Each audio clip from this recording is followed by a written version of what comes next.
In 30 BCE, the geopolitical landscape of the eastern Mediterranean was defined by the sharp border between arid desert and the fertile Nile. Following the fall of the Ptolemaic kingdom and the defeat of Cleopatra, Octavian annexed Egypt into the Roman Empire.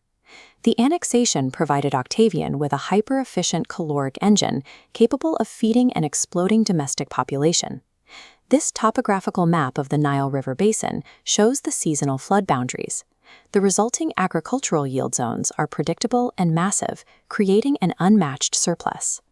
Because this annual inundation followed a predictable cycle, it eliminated the agricultural volatility typical of ancient farming. At this time, the city of Rome was becoming a hyper-dense capital of 1 million people, creating a demand for resources that far exceeded its local reach. Egypt was the most valuable piece of real estate on earth, acquired specifically to function as a regulated wheat farm to ensure the political stability of the capital. The Italian peninsula lacked the flat, vast river basins required for large-scale, concentrated wheat farming. This chart compares Italy's agricultural output against the daily consumption demands of the capital. The city's caloric requirements were physically impossible to meet with domestic grain alone. To maintain survival, the state had to fill this deficit through massive overseas imports. Food shortages in a city this dense led directly to urban riots and the violent removal of political leaders. Given the required tonnage, the Mediterranean shipping lanes were the only physical mechanism capable of transporting enough wheat to solve the crisis. Ultimately, maintaining control over the largest overseas grain surplus meant absolute control over the survival of the entire Roman state.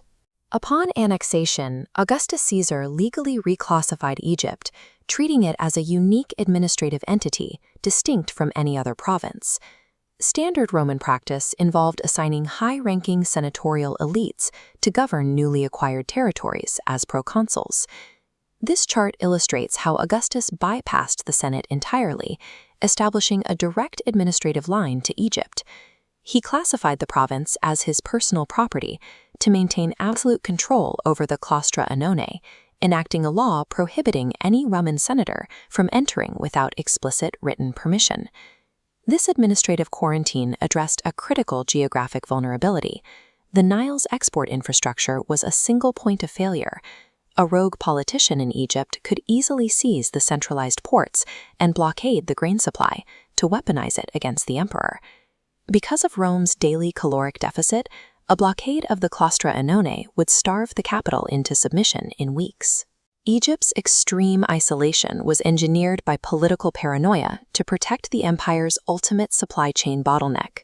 To manage this bottleneck, Augustus created the role of the praefectus Egypti as the chief administrator. The prefect was drawn from the equestrian rank, a lower social class strictly subordinate to the senatorial elite. Choosing a career soldier with lower social standing was a calculated move. An equestrian prefect lacked the political capital and elite support needed to challenge the emperor's rule. Despite his lower rank, the prefect commanded massive military resources, including multiple Roman legions stationed within the province. The primary garrison for these legions was placed at the port of Alexandria, rather than in the geographic interior. These legions were positioned to secure the export infrastructure and suppress urban disruption. The command structure ensured the governor had the force required to extract grain, while ensuring he remained politically marginalized. For the native Egyptian tenant farmer, the Roman occupation brought a rigid new reality to daily labor. Rome overlaid a regulated system of ledgers onto the agricultural base, recording extractions on pottery shards known as ostraca, which were covered in dense accounting script. Within this monetized economy, the state extracted taxes in both raw cash and physical grain. The central figure in local administration was the strategos, the official responsible for ensuring extraction quotas were met. This diagram illustrates how the Roman administration divided land into functional categories, sacred, royal, and gifted, to track the flow of grain back to the state. This system placed a disproportionate tax burden and physical labor requirement on native rural farmers compared to the Hellenic urban elites. The strategos and local scribes faced severe personal financial penalties if their district failed to deliver its calculated quota of grain. The Roman administration operated as a ruthlessly optimized bureaucratic extraction engine, prioritizing the maintenance of grain quotas above all else. Once harvested, The wheat was centralized at local guarded granaries along the banks of the Nile. Internal transport across the province relied on specialized flat-bottomed Nile River barges. Moving millions of bushels of grain without motorized transport required an immense coordinated logistical effort.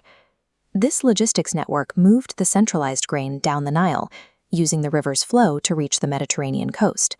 The supply chain ended in Alexandria, where the grain was offloaded into massive stone fortress granaries. At this final terminus, the grain was transferred from river barges into massive sea freighters found for the docks of Rome. The annexation of Egypt was an exercise in supply chain statecraft, re-engineering an entire civilization to function as the caloric engine of the Roman Empire.